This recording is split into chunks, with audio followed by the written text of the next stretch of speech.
Hi everyone, my name is Miranda. I am the ESL Segment Manager for Europe here at Twinkle, and we have this free webinar training for you today that incorporates free resources and free certificates for you at the end.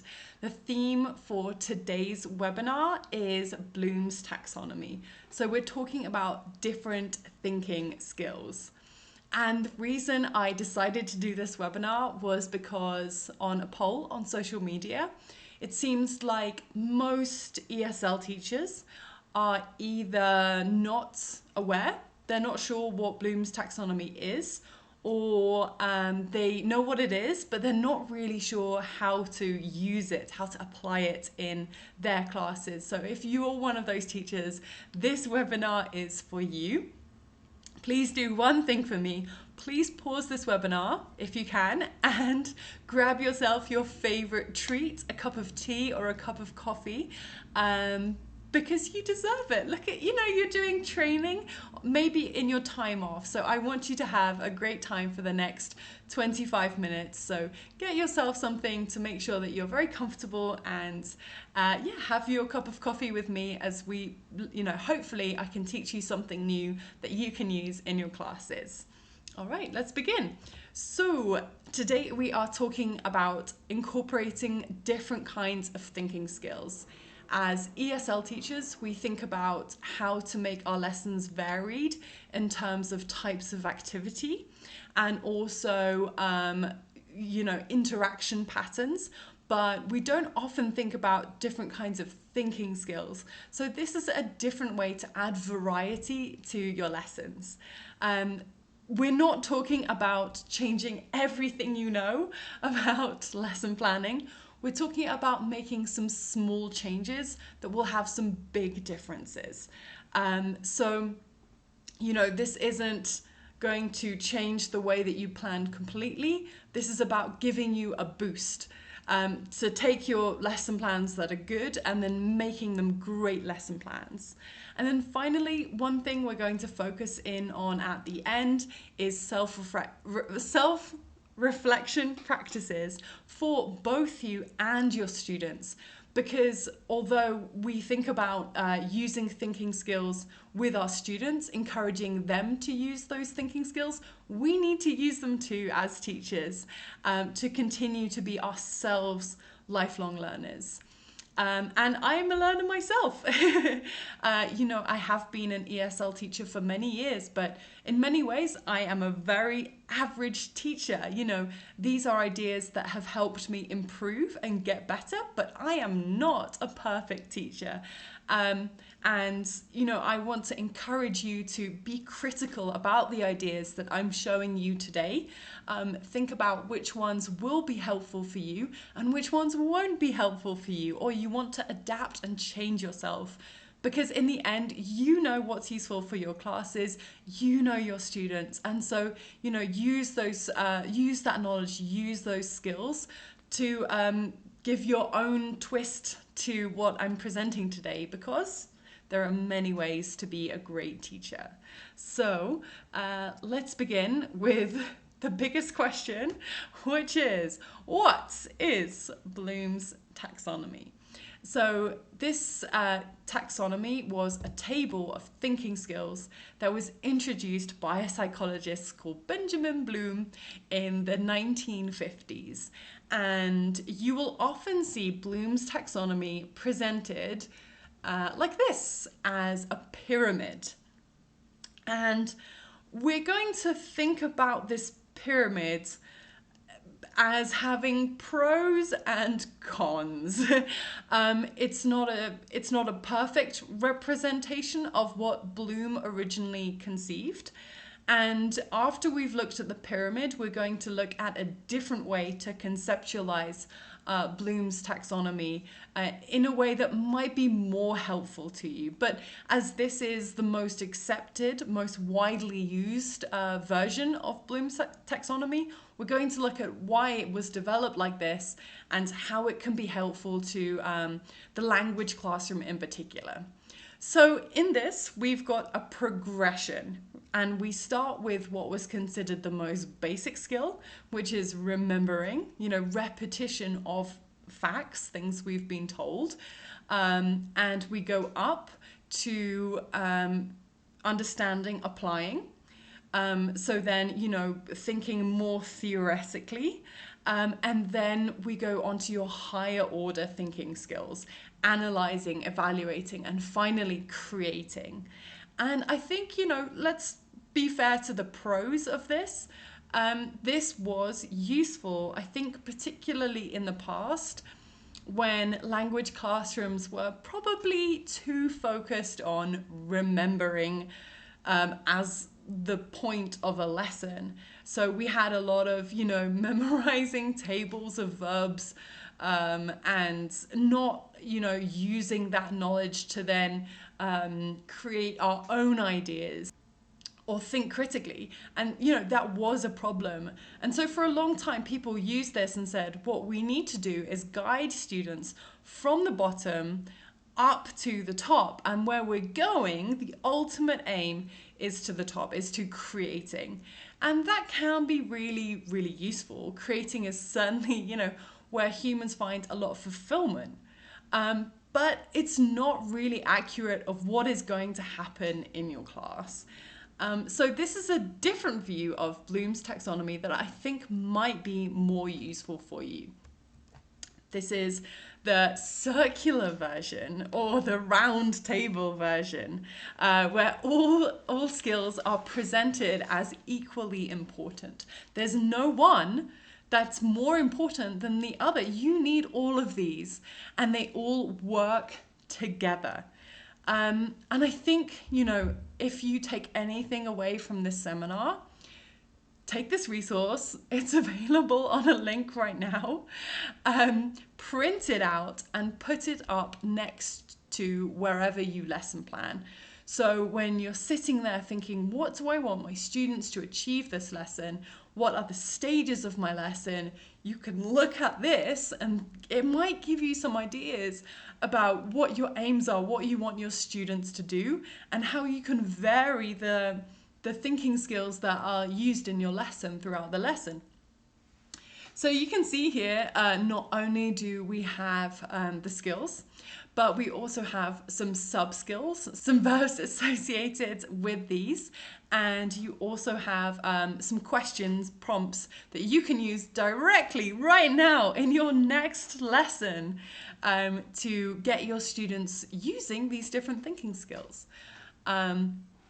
So yeah, if you do anything this lesson, print this out, use this, and let me know if it's useful for you, if it gives you any new ideas. If you want to go a little bit more into detail, this is for you.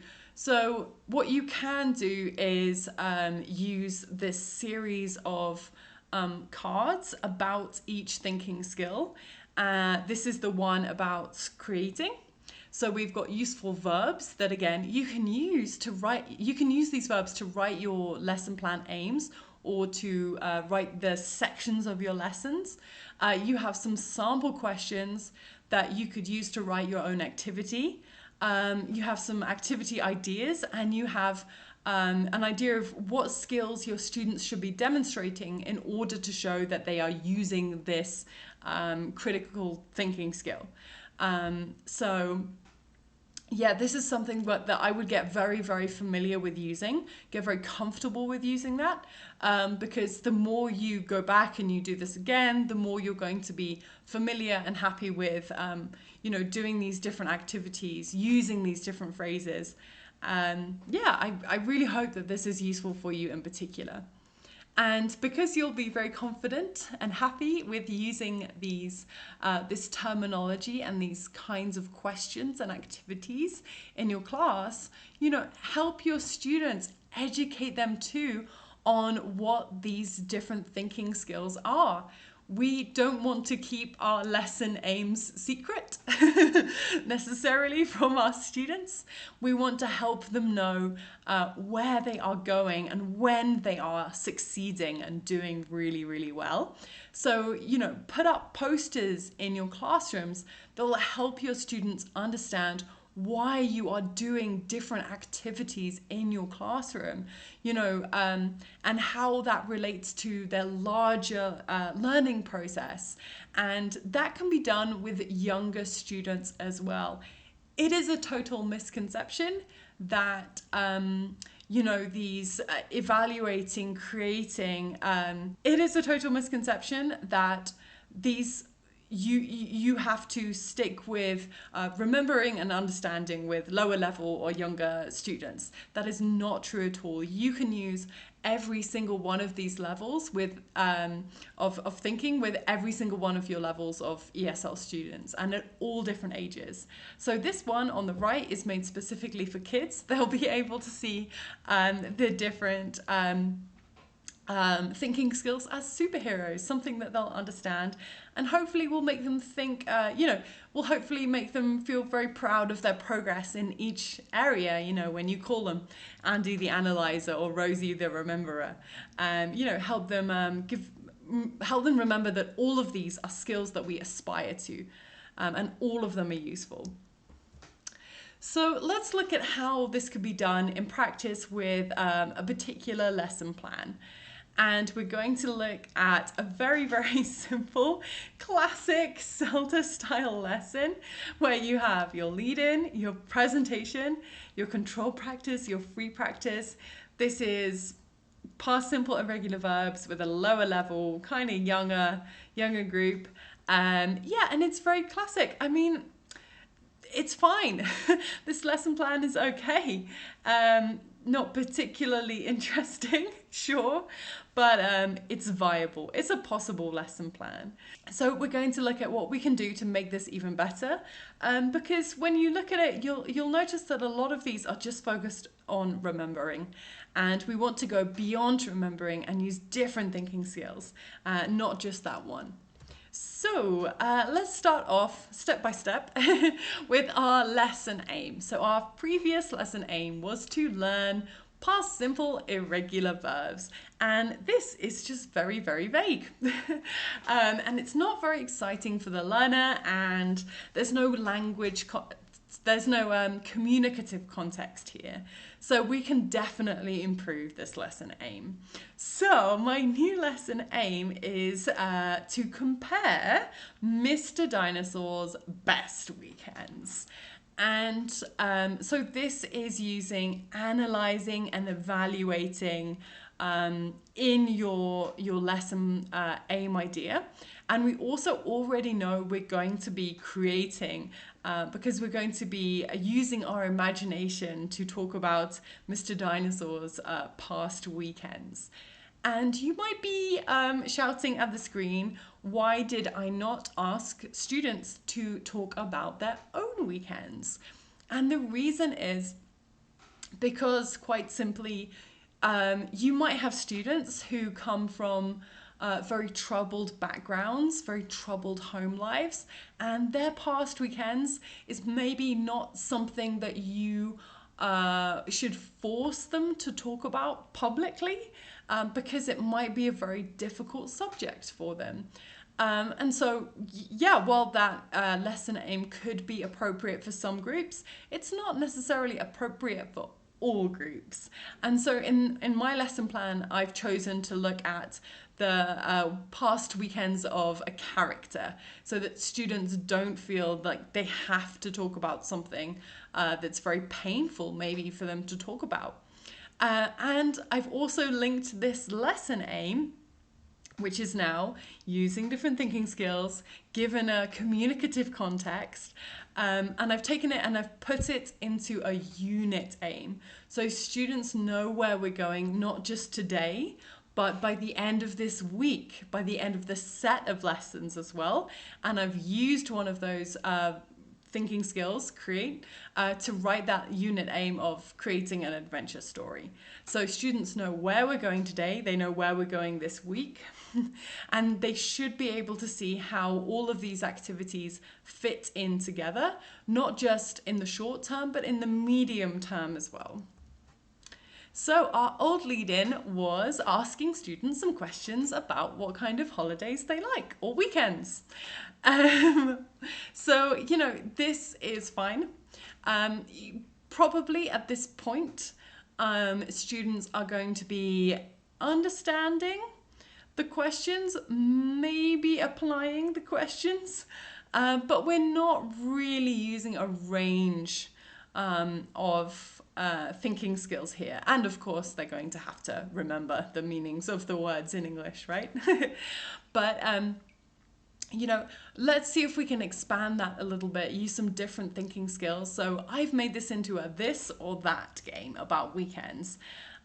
Students have to run to one side of the classroom or the other to say if they prefer, I don't know, maybe getting up late or getting up early. And then they're going to ask questions to the other members in their group or to people in the opposite group to justify or to explain their opinion. So here again, we're using evaluating, which one was better, some analysis, some persuasive language. And even though this is a very, very low level class, they're only elementary level, they can use different thinking skills.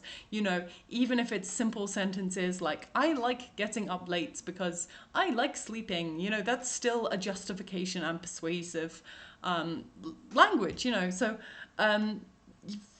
this can be done with lower level groups as well. Improving grammar presentations. Our previous grammar presentation was about drilling. So, this can be quite passive. Students will be encouraged to remember this, but little kind of beyond that. So, students in this activity are not going to be using their whole brain, possibly. They might be switching off a little bit. And you really want to help them get past that and help them to be more autonomous in their learning and using different skills to help them ultimately remember better than they would have done if they had just been drilling. So make it into a matching game where students have to write the present tense verbs from the board into their books, and then they have to search around the room for the past tense versions of these verbs. Maybe those verbs are written in context, so students have to analyze the context to figure out which past tense verb matches with which present tense verb. Do check together, do drill, do look for those pronunciation patterns so students are understanding and applying that pronunciation. And then have students test each other. Let's not ignore the importance of having an activity just for remembering. We don't want to ignore that. We want to go from, if you think of that pyramid, we can use it upside down. We started this activity with some analyzing and we've gone down to remembering. And that's a perfectly valid way to do it. The control practice, we had the matching activity before, but how about we apply this language now to a context? So have them, look at a paragraph and write the verbs in the correct place in the paragraph. We're then taking that language and we're using it in a context that they're about to use in their free practice. So again, using more thinking skills, having them be more critical, and hopefully that will help them with all aspects of their learning. I might choose to give homework at this point. Some teachers love to give homework at the beginning of lessons and write it up on the board at the beginning. It's great. Some teachers always do it at the end, particularly if you sometimes forget. That's often me. But it can be good to give homework in the middle of the lesson. Because you want to match that homework to whatever thinking skill they've been doing at a particular point in the lesson.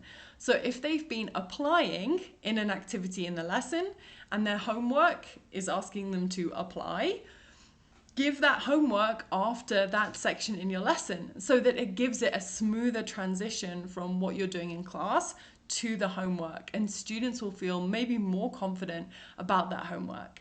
And energy in ESL classrooms is so important. We want that last 5 minutes in class to be a great one. And if you're giving homework, I hate to tell you this, but not all of your students will love being given homework. So doing this in the middle of the lesson can stop the energy dropping at the end of the lesson when we want to keep it really high and really, really happy. So yeah, that's an extra little tip. Now onto your free practice. The old free practice was students writing a paragraph about their holiday. It's quite vague. The students won't really know what they are expected to achieve. So instead, you could model a completed task for the students. You could pre-make it or do it together of 6 pictures about the weekend of a character. I don't know, Mr. Dinosaur, right? And then students draw their own weekend activities for the same character. And then they use this as a prompt to tell the group about what the character did on a particular weekend. And in that case, they're having to be creative. They can be really, really creative in this activity because it is imaginary. They can say, Mr. Dinosaur ate 15 hamburgers and rode rode a bicycle into space. They can be really creative. And then because they've been so creative and they've used it in a context that they've used the language in a way in which they can share their ideas with other students, they can then do some analyzing and evaluating which weekend was the best, the worst, the most fun, the most ridiculous. I don't know. You can be really creative as well in this. And so, we're using language in different ways instead of just remembering and applying. So we didn't have any cold correction. That's correction after an activity is finished in the old lesson plan. Let's put some in. This is a great opportunity for students to learn that the skills of analyzing language in order to better understand and remember it. I like to invent characters at this point, particularly Gary the Goat or Larry the Llama, for students to say, okay, Gary made these mistakes in their sentences. Let's correct Gary. And again, this shows that you need all of those skills in your lesson to get back to maybe your lesson aim is for them to remember their past tense verbs, but they're going to use all of these thinking skills to get to that point. Now, cold correction is incredibly important, but it's very teacher directed. So the teacher will be deciding for the students what and kind of analysis the students should be doing. But students also need to develop the ability to self-analyze themselves without so much teacher direction. And so exit tickets, stickers, traffic signs showing that students can show you that show how much they feel they understand can be really, really useful. So students are doing this self-analysis at the end of every lesson. And obviously this will vary a lot depending on the age and the level of your students, but this is something you can do at every single level of students. It's not just for advanced students, it's not just for beginner level students. They can practice this every day in order to get better at those thinking skills that will help them become lifelong learners. And seeing as students are doing it, the teachers need to do it too. We need to improve our own use of these thinking skills if we're going to continue to learn to be better teachers. So do take some time to do some self-analysis. Write down. Don't try and just remember it. I tried it. It doesn't work. Write down what you want to do better next class or next time you teach a particular grammar point. Make sure that you're taking the time to do that self-reflection, and you are going to be building these skills as well. So I really, really hope that you enjoyed this webinar. I hope that you feel a bit more confident using elements of Bloom's taxonomy in your classes. Please make sure you download the wheel, and so you can look at that every single time you're lesson planning and get some more ideas for what you would like to do in your lesson plans, in the lesson aims and the different stages. And I hope that this helps you improve your own critical thinking skills and your students' critical thinking skills, because these are the elements that help us all become lifelong learners, help us be global citizens, and help our students be global citizens as well. I really hope you enjoyed this webinar. Thank you so much for coming along and listening. I hope you had a good cup of coffee or a cup of tea or a treat while you were listening. And remember to get your certificate. There should be a link right now for you to get your certificate, and the free resources that came with this too. I hope to see you again. Thank you so much. Bye-bye.